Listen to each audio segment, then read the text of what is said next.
Chers téléspectateurs, bonsoir et bienvenue dans votre émission Zoom sur. C'est sous le thème La jeunesse mauritanienne et le développement social, enjeux et défis que s'est tenu le forum de Nouakchott ouvert par le ministre de la Culture, de la Jeunesse, des Sports et des Relations avec le Parlement, porte-parole du gouvernement, organisé en collaboration avec la Commission nationale pour l'éducation, la culture et la science. Cet événement nous offre donc l'opportunité d'organiser le débat de ce soir sur la situation de la jeunesse dans notre pays en général et sur les stratégies mises en œuvre par les départements pour l'essor de ce secteur sensible. Afin de comprendre les enjeux et les défis auxquels fait face notre jeunesse, nous recevons ce soir sur notre plateau M. Moustapha Youbaba, qui est conseiller technique chargé de la jeunesse et des loisirs. Bonsoir et bienvenue dans cette émission. Je reçois également M. Mohamed Yahya Talbran, qui est président du Haut Conseil de la jeunesse. Bonsoir et bienvenue. Bonsoir. À mes côtés également M. Mohamed Cherif Niang, qui est jeune leader. Je vous propose à présent de suivre ensemble cette émission, ce reportage introductif de l'émission.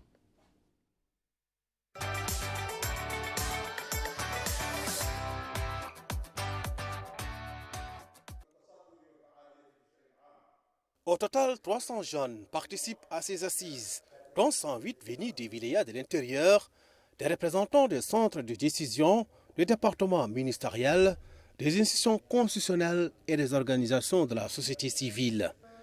L'objectif du forum est de faire le diagnostic de la situation de la jeunesse mauritanienne, l'évaluation de son action face aux défis et sa contribution au développement et à l'épanouissement de la société. Et à l'ouverture du forum, le ministre de la Culture, de la Jeunesse, des Sports et des Relations avec le Parlement, porte-parole du gouvernement, Mokhtar Ould-Dahi, a annoncé que son département s'attelle, avec le concours de ses partenaires, à l'élaboration d'une ambitieuse stratégie nationale destinée à relever les défis des jeunes, notamment l'emploi et la promotion, la stratégie qui inclura aussi l'institution des programmes de volontariat rémunérés, la construction de plusieurs espaces pour les jeunes, en plus des installations culturelles et sportives dans toutes les vilayas du pays. Il a souligné que le président de la République, M. Mohamed Ould-Cheikh Al-Ghazouani, est convaincu de l'importance de l'investissement dans la jeunesse, seule force capable de surmonter les obstacles du développement. Il a rappelé que les 2 dernières années ont vu la mobilisation d'importantes ressources publiques et l'institution de nouveaux programmes et projets en direction de cette frange. À son tour, le directeur général de l'Alexo, Mohamed Amar, a souligné le rôle important des jeunes dans l'émancipation des sociétés, compte tenu de leur dynamisme et de leur vivacité. Il a salué le parrainage du forum par le président de la République, acte fort qui illustre l'intérêt qu'il accorde à la jeunesse.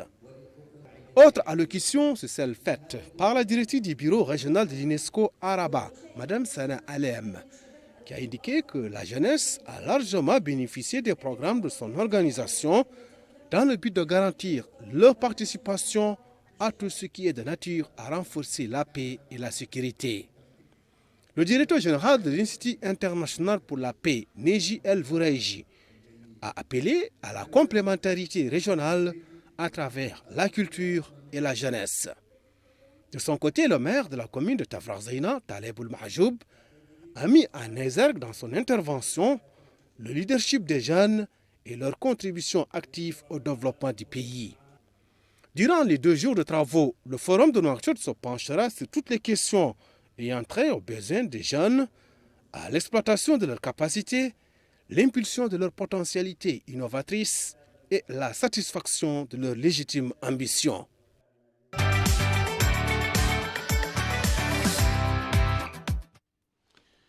Et pourquoi avoir choisi ce moment précis pour tenir ce forum et quelle est son utilité? Merci. Je remercie d'abord la télévision de cette opportunité qui nous a été accordée. Pour mieux bien expliciter l'intérêt de ce forum et surtout la phase dans laquelle il se tient. Ce forum est une réponse aux défis aux enjeux que traverse la jeunesse mauritanienne. C'est-à-dire que la jeunesse mauritanienne, cette jeunesse sahélienne, elle traverse beaucoup de défis et beaucoup d'enjeux qu'il faut bien sûr élucider à travers un diagnostic participatif qui met en valeur et qui met en exergue les principaux problèmes qui traversent cette jeunesse.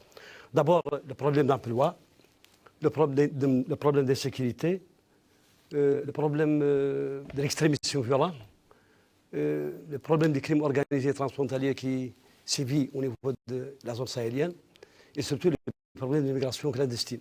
Donc c'est un certain nombre de problèmes qu'il faut bien se élucider. Et d'ailleurs, c'est pourquoi ce forum a été organisé pour mieux répondre aux problèmes et aux enjeux que traversent les agences mauritaniennes. Quel est l'apport du Haut Conseil de la jeunesse? Qu'est-ce qu'il a apporté? Comment il a contribué à ce forum? Merci.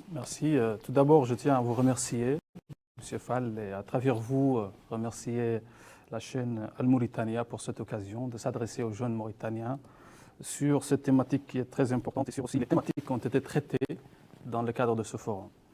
Le Haut Conseil a participé dans ce forum. J'ai eu l'honneur d'être un panéliste avec son Excellence le ministre de la Culture, de la Jeunesse et des Sports et de relations avec le Parlement, porte-parole du gouvernement, ainsi que accompagné du ministre de l'Éducation nationale et de la réforme de l'éducation et de la réforme de l'enseignement. On a débattu de plusieurs thématiques et il faut savoir que ce forum-là, c'est un forum très spécifique et c'est un forum qui vient vraiment dans ce moment. Pourquoi? Parce que ce forum a rassemblé 300 jeunes Mauritaniens, dont 108 jeunes viennent de l'intérieur du pays, des différents villages du pays. Donc c'est une approche participative que le ministère de la Culture, de la Jeunesse et des Sports a pu mettre en place en collaboration bien sûr avec l'ALEXCO, qui prend son nom avec son nom en anglais, Arabic Educational, Cultural and Scientific Organization. Donc voilà, ce forum-là a été une occasion, a permis aux jeunes en fait de s'exprimer sur leurs doléances, sur leurs attentes et aussi de donner et exposer librement leur point de vue sur les défis auxquels ils se trouvent aujourd'hui. Quels sont ces défis? On pourra peut-être en parler si la parole me vient après. On va demander à M. Nyang, vous étiez présent à ce forum. À quel titre? Je représente la Oulia de Dakhlet Nouadhibou. Vous êtes là en tant que jeune leader, c'est ça? Leader, oui.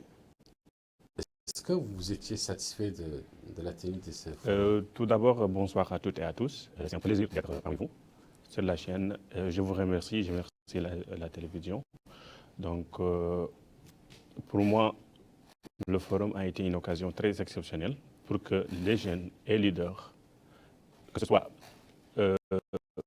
soit les autorités, que ce soit les partenaires, de partager, que ce soit les problèmes, que ce soit les expériences, etc., etc. En tant que jeune, j'ai raconté beaucoup de jeunes qui sont là-bas, qui ont posé des problèmes dans l'intérieur du pays que nous-mêmes nous ne savions pas. Donc, c'était un réel plaisir de les écouter d'abord. Et en tant que jeunes aussi, nous avons des problèmes au niveau régional qu'on a pu partager. Et c'était une grande expérience pour moi. Monsieur le conseiller, est-ce que vous avez senti un intérêt chez les jeunes qui ont participé à ce forum? Est-ce qu'ils étaient vraiment intéressés? Est-ce qu'ils ne sont pas venus pour venir parce qu'il y avait les moyens de transport, etc., et voir le Nouakchott et passer un moment? Bien sûr, le forum était inclusif, participatif. Il a permis aux jeunes de s'exprimer. Donc c'est d'abord un intérêt, donner aux jeunes la latitude de s'exprimer librement sur les problèmes qu'ils traversent est déjà un atout. Donc c'est une tribune d'expression dans laquelle les jeunes peuvent bien sûr exprimer ce qu'ils veulent, ce qu'ils ressentent, ses préoccupations et les problèmes qu'ils traversent. Donc c'est déjà un acquis parce que cette jeunesse a pu bien sûr réagir de façon active, parler d'elle-même et des problèmes qu'elle traverse. Donc c'est déjà un atout qu'il faut bien sûr signaler ici. Est-ce que c'est suffisant que les jeunes s'expriment? C'est suffisant qu'ils s'expriment. C'est déjà les jeunes, si on leur donne le droit de s'exprimer, c'est déjà un atout. Monsieur le Président, vous avez senti un intérêt particulier? Oui, en effet. Vous devez bien connaître la jeunesse mauritanienne parce que vous êtes président du Conseil de la jeunesse. Effectivement. Vous êtes censé avoir eu des contacts auparavant. Effectivement. On a eu le contact avec les jeunes Mauritaniens durant 6 ans jusqu'à présent. Et maintenant, on se prépare pour donner la relève à des autres jeunes pour exprimer et aussi expérimenter en tout cas ce travail que nous étions en train de faire.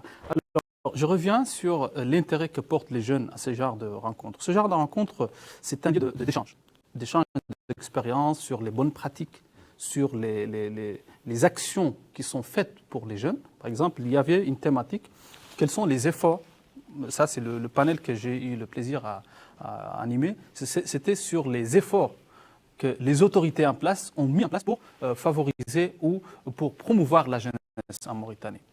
Et les échanges ici étaient également, et ça c'est un atout aussi de ce forum, c'est que nous avions une dimension arabe. C'était dicté par le fait que l'Alexo était co-organisatrice de ce forum.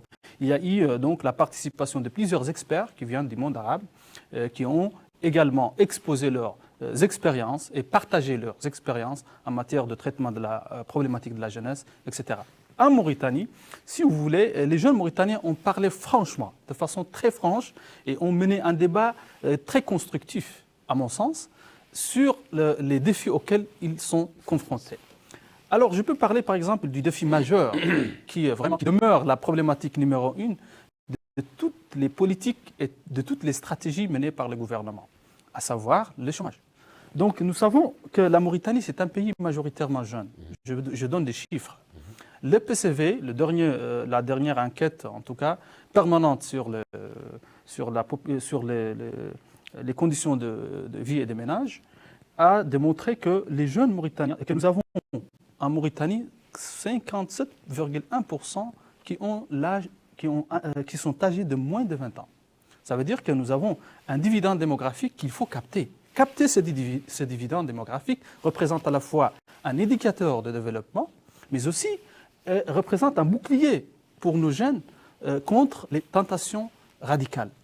Dont tu as parlé tout à l'heure. Excusez-moi, il y a des avantages et des inconvénients. Bien sûr, j'ai parlé de capter le dividende en tant que force, en tant que potentiel, mais aussi d'essayer de ne pas laisser ce jeune se radicaliser ou c'est-à-dire être tenté par des actions radicales ou des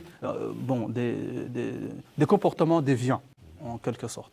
Alors, donc, ici, nous avons malheureusement les jeunes qui souffrent de ce problème du chômage. Je donne toujours les chiffres de la dernière enquête qui était menée par l'ONS, bien sûr en collaboration avec le BIT, le Bureau international du travail, et aussi avec des autres partenaires, qui a démontré que malheureusement, la problématique de l'emploi, du chômage est une problématique jeunesse. Nous parlons d'un chiffre de 34,6% des chômeurs sont âgés de moins de 24 ans. C'est une situation en effet alarmante, mais à ce défi-là s'ajoute un autre défi qui est l'adéquation, par exemple, entre l'offre formée et la qualification qualifiée et la demande du marché du travail. Ça demeure toujours un problème qui est en cours d'être réglé, mais qui aussi accentue le problème du chômage chez les jeunes. Donc on peut dire qu'avec le niveau d'éducation, le chômage non seulement diminue, non, il augmente. Il augmente avec le niveau d'éducation. En effet, nous avons le chômage qui touche 20,2% des femmes. C'est contradictoire. Bon, c'est un peu contradictoire quand l'offre n'est pas adéquate avec la demande. C'est ça ce qui explique la situation. Et ça, c'est toujours les conclusions de l'étude. Je ne dis pas quelque chose qui vient de mon esprit ou que j'ai moi-même dit. Et nous avons également une autre tranche de la des jeunes, on va dire, qui représente vraiment un véritable défi et auquel il faut vraiment apporter des solutions parce que c'est la jeunesse vulnérable en quelque sorte. Ce sont qu'appellent les experts les NINI, c'est-à-dire les ni dans le système éducatif, ni employés, ni dans une activité professionnelle, c'est-à-dire ils ne travaillent pas. Ces jeunes-là, on va s'intéresser à la tranche d'âge de 14 à 35 ans. Vous savez que la population active, elle est donc la jeunesse entre 14 et 35 ans représente 61,4% de cette population. Et la population active, on parle de la population active, c'est entre 14, c'est-à-dire les personnes en âge de travailler, entre 14 et 64 ans.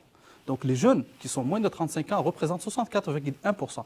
Une grande proportion de cette tranche, je parle de 44,2%, sont ni dans le système éducatif, ni dans l'emploi. Ils sont nini. Ils sont nini.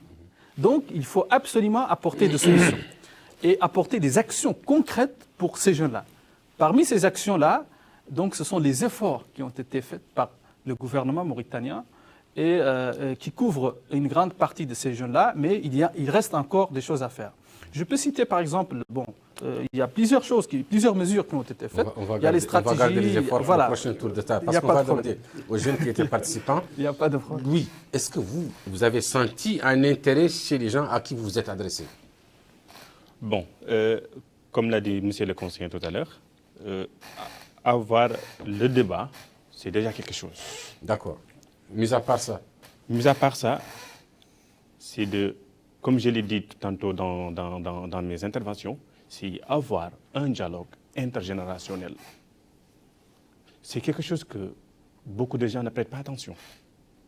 Mais c'est quelque chose qui est très sensible.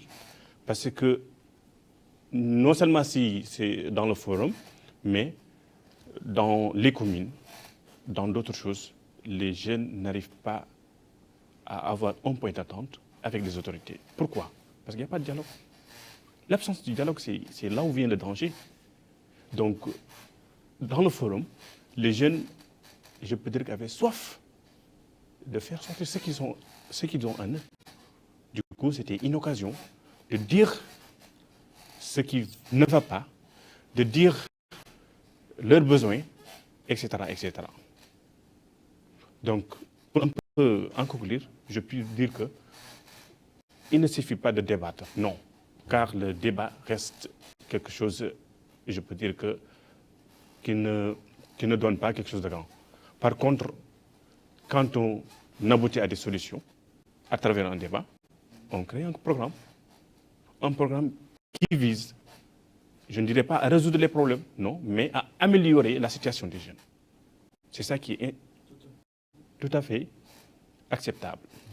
Monsieur le conseiller, qu'est-ce qui vous a frappé chez les jeunes? Quels sont les problèmes récurrents qui sont revenus à plusieurs fois? Bon, le leitmotiv, on dit bien, en matière de problèmes récurrents, c'est la recherche de solutions pour le chômage. Donc, a priori, parce que le chômage, c'est un problème social qui est très important. C'est à quoi là-dessus? Effectivement, c'est le chômage. Et ensuite, les opportunités, le renforcement des capacités. Les jeunes cherchent à se renforcer les capacités davantage. Et ensuite, les soutenir financièrement à travers des AGR, des activités génératives de revenus qui contribuent à améliorer de façon significative leurs conditions de vie. C'est là certaines priorités qu'il faut bien sûr signaler au niveau de ce forum. Le conseiller a posé les problèmes, les solutions. Et vous, c'est l'occasion pour vous de revenir sur ce que l'État envisage déjà. Oui, en fait, au cours de ces dernières années, il y a eu plusieurs stratégies qui ont été donc mises en place et mises en œuvre au profit des jeunes. Je parle ici, le plus récent en fait, c'est la SCAP, c'est la stratégie de la croissance accélérée et de la prospérité partagée. Donc la SCAP a consacré tout le levier numéro 2 de cette stratégie a été consacré sur la valorisation du capital humain et de trouver des emplois décents pour les jeunes. Donc, ceci dit que la problématique de la jeunesse a été prise en compte dans le cadre de cette stratégie, qui est une stratégie importante parce qu'elle couvre la période entre 2015 et 2030. Donc, elle est sur 15 ans. Alors, nous avons également les différentes stratégies nationales de la jeunesse. Nous avons la stratégie nationale de la jeunesse et des loisirs, des sports et des loisirs, qui a couvert la période de 2015 à 2020, qui a été à terme il y a 2 ans. Et la nouvelle stratégie qui est en cours d'être finalisée. Et son Excellence le ministre de la Culture, de la Jeunesse et des Sports en a parlé. Il a dit que avant la fin de l'année, on va aboutir à donc la finalisation totale de cette stratégie qui a été une stratégie élaborée d'une manière participative, tout comme l'ancienne stratégie jeunesse et loisirs. Donc c'est une stratégie qui a été élaborée avec les jeunes, qui prend normalement en considération et en compte les problématiques de la jeunesse dont on parle, les problèmes de loisirs, les infrastructures de la jeunesse seront améliorées. Il y a un plan d'action de cette stratégie qui sera mis en place par la suite. Ce sont des actions concrètes pour les jeunes. Donc pour en fait lutter contre les fléaux qui menacent les jeunes et qui aident les jeunes à s'épanouir dans un environnement favorable à donc à un développement sain et à ce que eux, ils soient vraiment une partie prenante, c'est-à-dire des acteurs et non pas des mauvais acteurs, on va dire. Alors, il y a aussi des autres choses, c'est très important. Le programme prioritaire élargi de son Excellence président de la République tient compte de la problématique de la jeunesse, la problématique la plus importante, à savoir le chômage des jeunes. En effet, nous avons, dans le cadre de ce programme élargi, la création d'un fonds spécial pour l'emploi, avec donc un montant qui arrive jusqu'à 1 milliard d'Ouguiya MRO, ancienne monnaie. Et nous avons également, comme l'a dit tout à l'heure monsieur le conseiller, a parlé des activités génératrices de revenus, de l'appui en fait à des initiatives, et de l'entrepreneuriat en tout cas, et de l'auto-emploi, comme une formule solvatrice du problème du chômage des jeunes. Nous avons donc la création d'un fonds pour la promotion de l'entrepreneuriat, avec à hauteur de 1 milliard de 200 millions MRO. Donc ce sont des actions concrètes. Nous avons également l'élargissement et l'accélération de l'initiative qui a été lancée par le ministère de l'Emploi à l'époque, à savoir Meshrou'i Mustaqbali, mon projet, mon avenir.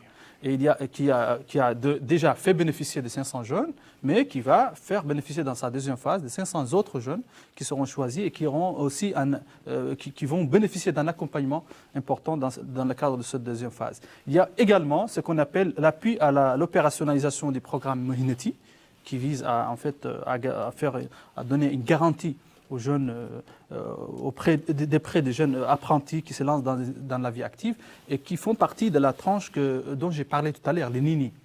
Ce sont des personnes à qui tu dois vraiment mener des actions très spécifiques et concrètes. Et dans ce cadre-là, il y a le projet Mihneti, le programme Mihneti. C'est un programme très intéressant qui est actuellement en cours d'être mis en œuvre et qui va donc faire améliorer en tout cas la situation de ces jeunes Nini dont on a parlé tout à l'heure. On va demander à M. Nyang, vous avez entendu ce qu'il dit. Est-ce que cela vous satisfait? Est-ce que ça vous donne de l'espoir? Ou est-ce que ça ne vous suffit pas? Vous voulez plus que ça? Bon, comme il vient d'expliquer... Vous faites quoi au juste, vous? Moi, je suis électrotechnicien de formation, de base, mais je suis entrepreneur. Ah, vous avez déjà un emploi? Ouais. Non, ce n'est pas un emploi. Entrepreneur, c'est quelqu'un qui entreprend beaucoup de business. C'est-à-dire qu'aujourd'hui, quand il y a une opportunité, je profite de cette opportunité pour créer quelque chose. Donc, vous n'êtes pas passif, vous êtes actif? Oui. Vous n'êtes pas chômeur? Non. Donc, c'est déjà bien. Donc, c'est déjà quelque chose. Par rapport à ce qu'il vient de dire, comme vous venez de dire, il ne suffit pas d'espoir. Il suffit de quelque chose de concret. Le problème du chômage, comme vient de le dire mon cher collègue, ce n'est pas la formation. Non, la formation, elle est là. Mais la demande du marché, c'est ça le problème. Il faut que la formation soit adéquate. Adéquate à la demande du marché. Au niveau de Nouadhibou, je vous parle au niveau de Nouadhibou car j'ai l'expérience là-bas, il y a pas mal d'entreprises qui sont là-bas, surtout qui sont dans le domaine halieutique, qui demandent beaucoup de jeunes, mais ils ne sont pas formés. Il y a la SNIM aussi, etc. etc. Pour un peu revenir sur ce qui se dit, ce n'est pas une stratégie qui manque. Les stratégies sont là. Mais ce qui manque, c'est la participation des jeunes dans les instances de prise de décision. Cette problématique a été évoquée, a été répétée encore. Des recommandations du forum. Voilà. Dans des forums, on a donné pas mal de recommandations. Mais ce que je n'ai pas encore vu, c'est que les jeunes participent dans les instances de prise de décision. C'est ça qui manque. Parce que c'est les jeunes qui savent les problèmes des jeunes.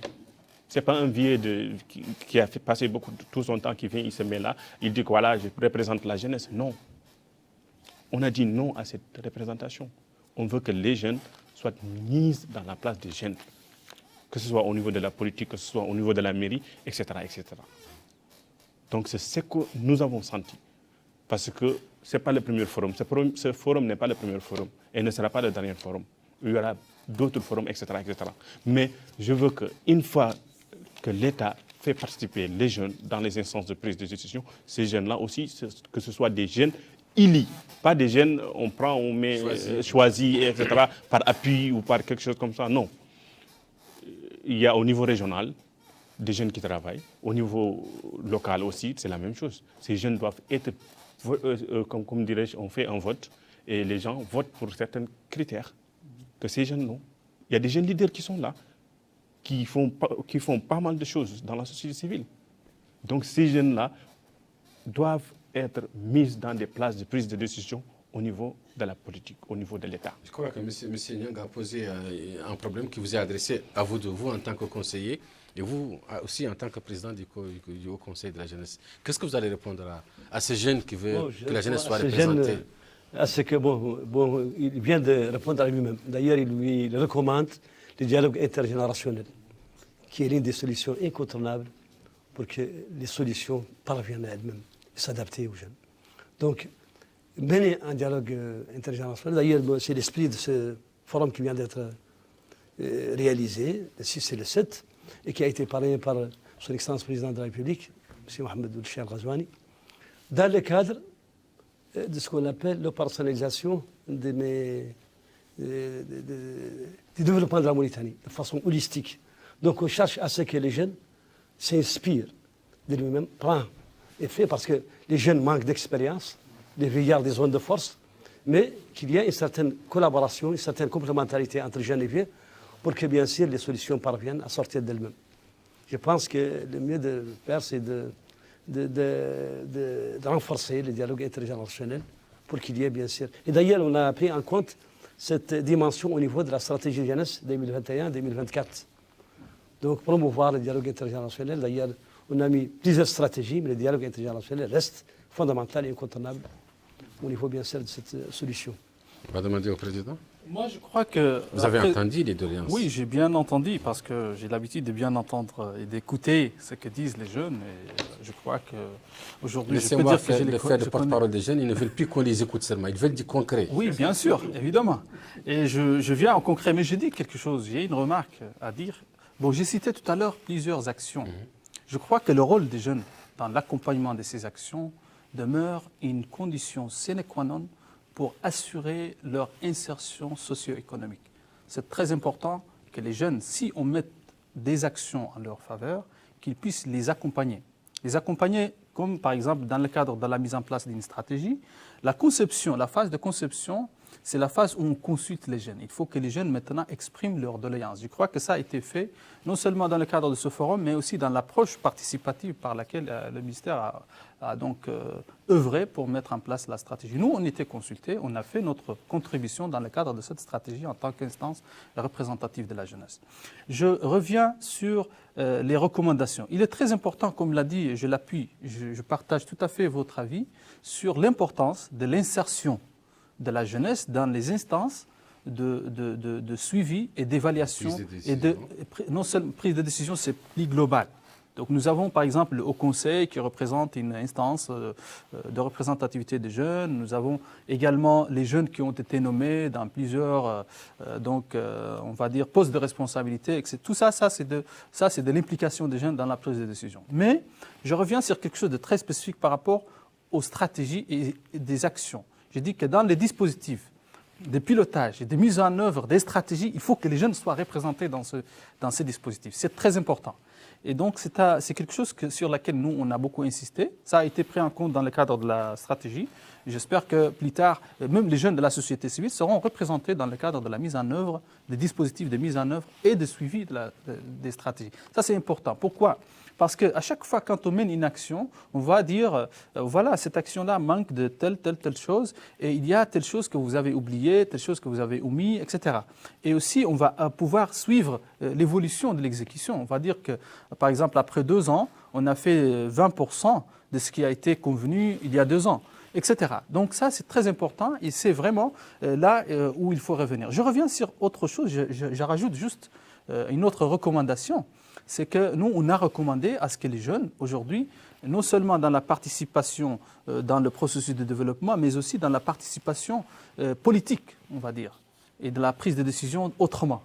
Parce qu'il n'y a pas seulement l'exécutif, il y a aussi les législatifs, le pouvoir législatif, il y a les postes électifs. Donc on a recommandé à ce que les jeunes, aujourd'hui, les jeunes Mauritaniens, qui sont majoritaires, qui représentent un potentiel démographique important, soient aujourd'hui, aient un quota donc dans tous les postes électifs. Et c'est une bonne pratique qui a été déjà faite, par exemple en Tunisie.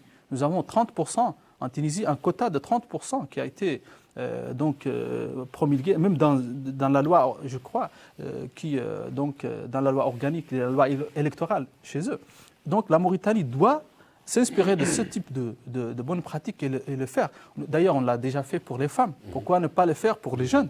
Donc c'est important aujourd'hui que les jeunes soient représentés dans toutes les instances de prise de décision, y compris par exemple l'Assemblée nationale et aussi les conseils régionaux et les conseils régionaux. Et nous, on a recommandé également que dans chaque commune, pour chaque conseil régional, qu'on aille de ce qu'on appelle conseil consultatif des jeunes, qui soit une instance consultative pour ces instances de mise en œuvre des stratégies et aussi ces instances de prise de décision, pour reprendre ces mots, que les jeunes soient représentés et qu'ils puissent vraiment participer dans la mise en œuvre de toutes les actions qui sont conduites en leur direction. Donc ça, c'est quelque chose que je partage à 100% avec... Vous allez vous exprimer, mais la question que je me pose, moi, que je vous pose également, qu'est-ce que vous avez senti, qu'est-ce que vous avez entendu à travers les paroles et les revendications des jeunes, des autres ouléas, qui vous a surpris, vous? Bon, parmi ces recommandations, il y a au niveau de Célibabi, qu'ils ont dit qu'ils n'ont pas de pompiers. Ils n'ont pas de pompiers.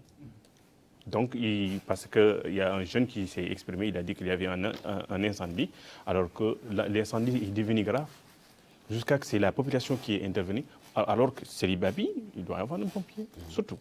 Ça, c'est quelque chose qui m'a touché, parce que quand on me dit Célibabi, c'est une grande ville. Donc, le minimum, c'est d'avoir surtout des infrastructures. Aussi, c'est un point très important. Parmi les recommandations, comme vous m'avez posé, c'est un problème d'infrastructure aussi. Je ne crois pas qu'au niveau de certaines régions, il n'y a pas d'infrastructure, il n'y a pas de maison d'hygiène. Donc, les jeunes ne se diversifient pas. Donc ça, c'est un problème. Quand les jeunes ne se diversifient pas, quand les jeunes ne s'épanouissent pas, ça, c'est un danger. Donc, c'est des choses qui nous ont surpris. Dans certaines régions, il n'y a pas de maison de jeunes. Il n'y a pas là où les jeunes peuvent se rencontrer pour poser des problèmes, etc. etc. Donc, c'est un problème d'infrastructure. Surtout. Tout à l'heure, le conseiller a dit que les jeunes manquent d'expérience. Ce n'est pas tous les jeunes. Parce qu'on est au XXIe siècle. Il y a des jeunes qui ont l'expérience des vieux. Parce que nous, on a eu une fois à représenter la Mauritanie au niveau du Sénégal, dans le truc environnemental. Lorsque nous avons fait notre exposé, après, il y a des gens qui nous demandaient, vous venez d'où? On a dit qu'on vient de Mauritanie. On nous a dit que non. En Mauritanie, il n'y a pas de jeunes qui ont de l'expérience comme ça. L'expérience ne manque pas. Ça, je vous le dis. Il y a des jeunes qui ont de l'expérience. Aussi, je ne contredis pas qu'il y a aussi des vieux qui ont de l'expérience. Mais il y a des vieux qui veulent utiliser l'ancienne dictature, l'ancien esprit qu'aujourd'hui, nous n'allons pas accepter. Parce que quand un jeune, il mérite un poste, et qu'il y a un vieux qui est dans ce poste, et il ne refuse pas de céder la poste pour les jeunes, ça c'est un problème. Et c'est ce qui se trouve au niveau de la Mauritanie. Donc, le problème manque d'expérience, moi, je mets ça à côté. D'accord, on va demander au conseiller.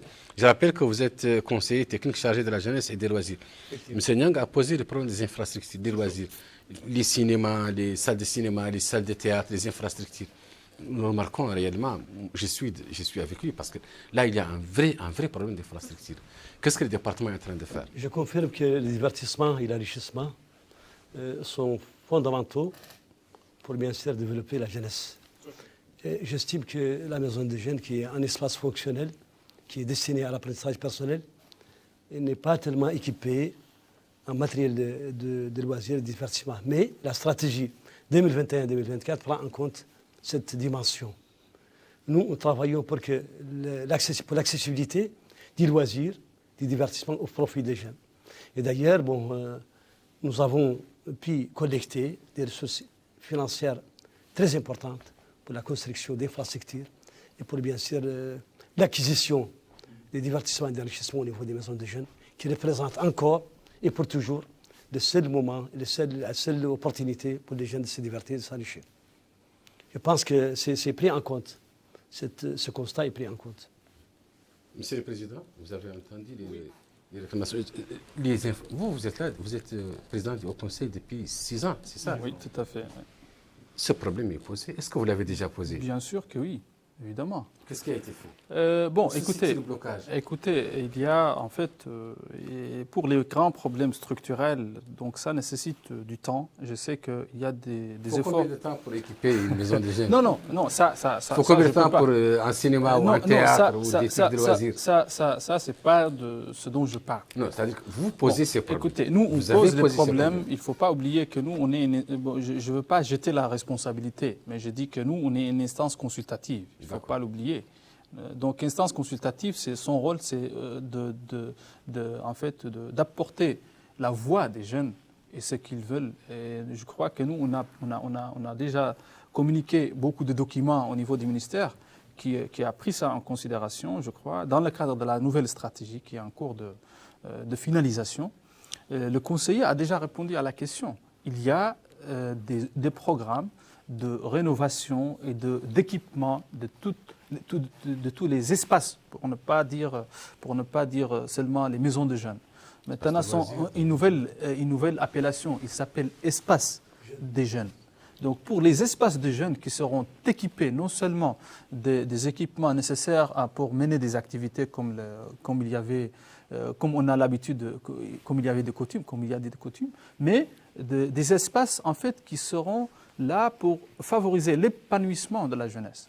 C'est-à-dire du côté loisirs, du côté sport, du côté théâtre, cinéma, etc. On va permettre aux jeunes de trouver un espace vraiment et un environnement dans lequel ils peuvent faire épanouir leurs talents, faire leurs activités dans un espace sain et qui soit bien équipé d'ailleurs pour ça. Ça, c'est l'une des actions concrètes qui sera mise en place par la nouvelle stratégie qu'on attend impatiemment. Ça, c'est d'un côté. D'un autre côté, je crois qu'aujourd'hui, il faut qu'on parle des recommandations et des spécificités aussi du forum. Tout à l'heure, j'ai entendu quelque chose que j'ai voulu commenter, mais que j'attendais que le contexte le permette. En fait, quelle est la spécificité de ce forum? Moi, en tout cas, ce qui m'a marqué dans le cadre de ce forum, c'est le sérieux avec lequel le ministre en particulier, et le ministère en tout cas de la Culture, de la Jeunesse et des Sports, le ministre a pris très au sérieux ce forum. Il était présent dans presque tous les débats.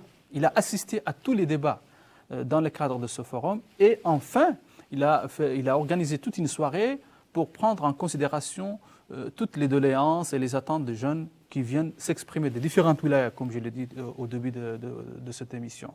Donc, il s'agit vraiment d'un engagement, c'est-à-dire de démontrer que le ministère est très engagé à mettre en place des actions concrètes pour les jeunes.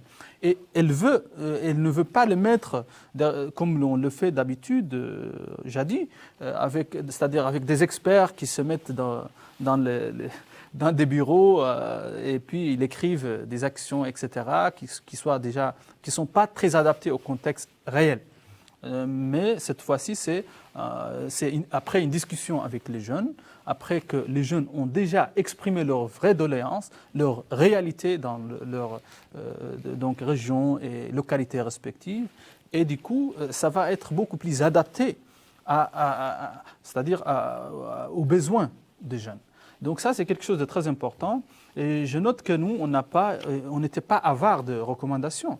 On a eu à donner beaucoup de recommandations en matière d'amélioration du climat des affaires, en matière de promotion de l'entrepreneuriat des jeunes, etc. Mais je rappelle juste à la fin ici, avant que je termine, en disant qu'il ne faut pas qu'on essaye de créer cette frustration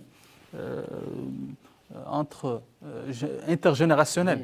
Il faut qu'on reste toujours dans un cadre où nous avons des personnes qui ont des aînés qui ont de l'expérience, qu'il faut en profiter, qu'il faut apprendre, qu'il faut apprendre de nos aînés, mais aussi qu'il faut utiliser et canaliser le potentiel des jeunes et l'énergie dont animer nos jeunes pour que tout soit conduit dans la bonne direction. On va demander à Nyang, vous allez dire à nos téléspectateurs quelles étaient les priorités pour vous. Quelles sont encore les priorités pour vous dans vos recommandations? Parmi les recommandations surtout qui sont prioritaires, il y a le problème du chômage que beaucoup de jeunes ont évoqué. Aussi, il y a deuxième, aussi le problème d'infrastructure des jeunes, des maisons de jeunes, etc. etc. Ça, c'est les deux problématiques qui ont été répétées aussi. Et aussi, il y a des problèmes de migration que certains jeunes ont évoqués.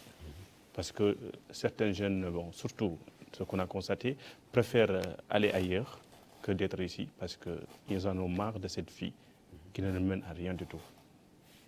Donc, c'est douloureux d'entendre ça. Donc, oui, je n'ai pas encore terminé. Par rapport à la question que vient d'expliquer mon collègue, je vais rebondir un peu, si vous me permettez, sur l'instance de prise de décision. Je ne vois pas en Mauritanie une instance qui est exécutive. Toujours, on est dans une étape consultative, ce qui est mal. Il est temps que ces choses doivent être exécutées par les jeunes, faites par les jeunes. Et ce n'est pas les jeunes seulement qui font les choses.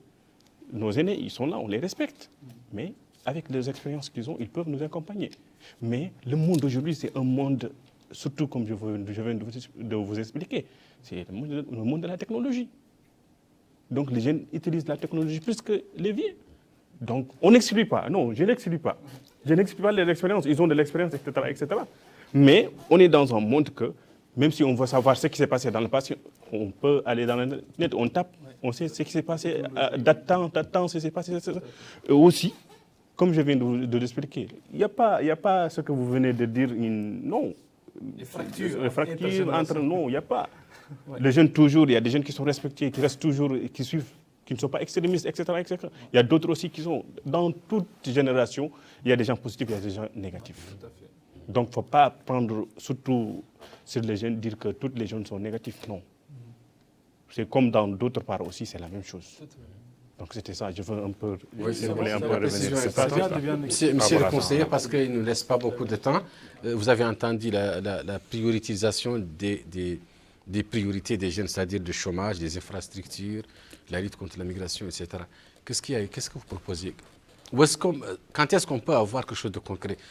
Donnez-moi une date approximative, ou plutôt donnez-la à la jeunesse mauritanienne. Nous ne pouvons jamais donner une date, parce que nous travaillons dans le temps et dans l'espace. Bon, quoi qu'il en soit, nous, ce qu'on cherche, c'est de continuer à amoindrir la précarité et renforcer la positivité. Donc, amoindrir la précarité chez les jeunes vulnérables. On croit très bien que tout l'État s'engage à travailler pour que les jeunes soient dans le bonheur, soient dans des conditions qui lui permettent bien sûr d'assurer sa survie, de s'insérer dans la vie active, d'être adapté au marché de l'emploi. Et tout ça, c'est des techniques, des stratégies qui n'ont pas de date, qui ne sont pas limitées ni par le temps, ni par l'espace, malgré l'engagement bien sûr de l'État et du secteur qui est en charge de la jeunesse, donc le ministère de la Jeunesse. Dans la stratégie 2021-2024, tout est pris en charge. Mais il faut laisser le temps au temps. On ne peut pas bien sûr limiter et dire que dans un certain nombre d'années, on peut développer la jeunesse, ou on peut arriver aux besoins, ou à rendre perfectibles les jeunes. Laisser le temps au temps. Donc si marcher sûrement... Les jeunes sont souvent impatients parce que c'est la vigueur, c'est la jeunesse, c'est la force, etc. Un mot? Oui, justement. Moi, je me réjouis de l'annonce du ministre de la Culture, de la Jeunesse et des Sports, de la finalisation de la nouvelle stratégie jeunesse et sport. C'est très important pour nous. C'est une action dans l'immédiat que nous attendons impatiemment. Et j'espère que la nouvelle stratégie prendra en considération donc les évaluations qui ont été faites pour les anciennes stratégies, pour tenir en compte vraiment les points faibles et les points forts, les renforcer, et les points faibles, essayer d'améliorer la situation par rapport à la mise en œuvre dans la nouvelle stratégie. Et nous avons beaucoup d'espoir par rapport à cette stratégie. On espère que les actions qui seront menées dans le cadre de la mise en œuvre de cette stratégie soient vraiment les actions attendues par les jeunes, attendues par tous les jeunes qui ont participé dans le cadre de ce forum et qui ont été très impatients justement à avoir des actions très concrètes et dans l'immédiat dans leurs différentes localités. Là, je termine juste par rapport à quelques recommandations qui ont ressorti dans le cadre de ce forum. C'est bien de les partager aussi. Allez-y. Alors, dans le cadre, par exemple, du chômage des jeunes, nous avons recommandé de développer des filières professionnelles accessible aux jeunes qui sont hors du système scolaire. C'est-à-dire les jeunes qui ont subi des déperditions scolaires, les nini dont on parlait tout à l'heure. Nous avons parlé également de la promotion de l'auto-emploi, c'est très important. Nous avons dans le cadre du programme élargi que j'ai dit tout à l'heure, donc un fonds qui sera mis en place, un fonds intégré pour la promotion de l'entrepreneuriat, c'est très important.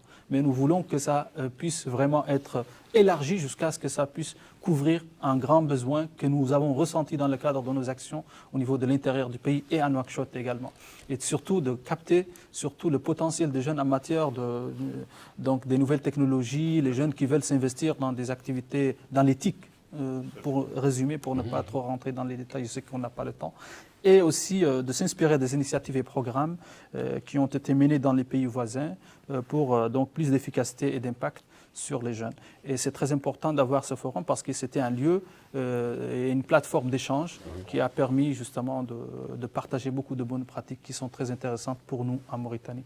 Et enfin, je tiens à saluer encore une fois la chaîne Al-Mauritania pour cette occasion, mais aussi de remercier l'Alexo pour l'occasion qu'ils ont offert aux jeunes Mauritaniens en collaboration bien sûr avec le ministère de la Culture, de la Jeunesse et des Sports. Et on sait que la jeunesse, donc comme l'a dit le feu Mokhtar Oudada Yarahmou, la Mauritanie de demain est ce qu'en fera la jeunesse d'aujourd'hui. Donc on espère que la jeunesse d'aujourd'hui fera une meilleure Mauritanie dans le futur et le futur proche. Merci. Porte-parole de la jeunesse. Bon, comme je viens de ce débat, qu'est-ce que vous dites? Bon, merci beaucoup. Je vous remercie surtout le président du Haut Conseil de la jeunesse. Je vous remercie vous aussi et le conseiller aussi par rapport à ces recommandations qu'il vient de dire. Et ce que j'ai à dire à la jeunesse, c'est d'abord, sortez de votre zone de confort. Surtout, ayez confiance en vous. Ne laissez personne vous dire, vous guider ou vous dire que ça et ça. Non. Ce n'est pas parce qu'on tombe, on perd. Non. On perd quand on décide d'abandonner. N'abandonnez jamais. Tombez 7 fois, relevez-vous 8 fois. C'est ce que j'ai à dire à la jeunesse. Et merci beaucoup. Monsieur le conseiller. Je dis qu'au niveau de l'effort catégorique ou l'effort créateur, qu'il faut toujours penser que la jeunesse mauritanienne pourra se relever et bien sûr assurer le bonheur et l'avenir de ce pays. Merci. C'est donc sur cette note d'espoir que s'achève notre émission ce soir de Zoom Sur qui était consacrée au forum que c'était à Nouakchott. J'avais comme invité M. Moustapha Youbaba qui est conseiller technique chargé de la jeunesse et des loisirs. J'avais également comme invité M. Mohamed Yahya Tarbaran, président du Haut Conseil de la jeunesse, et M. Chérif Niang qui est un jeune leader. Quant à moi, chers téléspectateurs, je vous retrouve la semaine prochaine. Même lieu, même endroit, à la même heure. Merci, c'est toujours un plaisir de vous revoir. Continuez à suivre les émissions de Mauritanie. Bonne fin de soirée.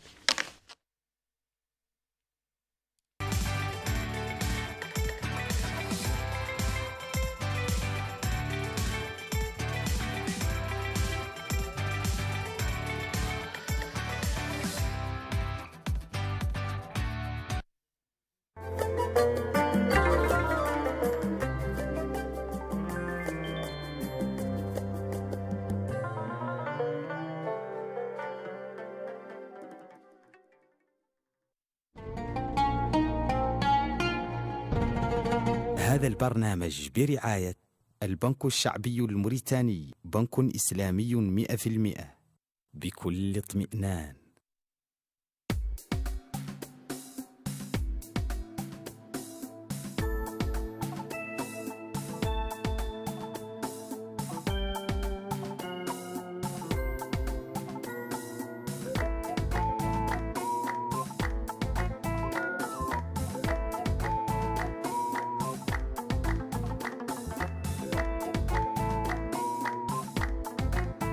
مشاهدي قناتي الموريتانية، السلام عليكم ورحمة الله وبركاته.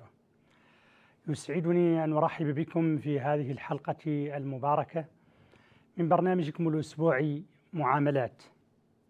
هذا البرنامج الذي نخصصه لإلقاء الضوء على المعاملات المالية المعاصرة، على المنتجات المالية الإسلامية، وعلى الخدمات المصرفية كما تقدمها المؤسسات المالية الإسلامية. نتحدث فيه عن أهم الإكراهات التي تواجهها هذه الصناعة، عن الإكراهات القانونية والإكراهات المهنية وعن الإكراهات التقنية حتى. نتحدث كذلك عن أهم المخارج التي أنتجتها المجامع الفقهية وأنتجها الاجتهاد الجماعي المعاصر. في حلقتنا اليوم نتحدث عن منتج من المنتجات المالية المهمة. نتحدث عن الاستصناع وعن الاستصناع الموازي. نعم، نتحدث عن الاستصناع باعتباره منتجا ماليا أصيلا، وباعتباره كذلك منتجا ماليا معاصرا تستمد فيه المؤسسات المالية الإسلامية، تستمد فيه من أصالته الفقهية وتستفيد من تجاربه وتنوع تطبيقاته في المجال المالي المعاصر. نتحدث عن الاستصناع اليوم في نقطتين أساسيتين، أولاهما تعريف الاستصناع وخصائصه، والنقطة الثانية هي أهم مجالات استخدام هذا المنتج من الناحية العملية. أما من حيث التعريف فالاستصناع عقد لشراء ما تدخله الصنعة بأوصاف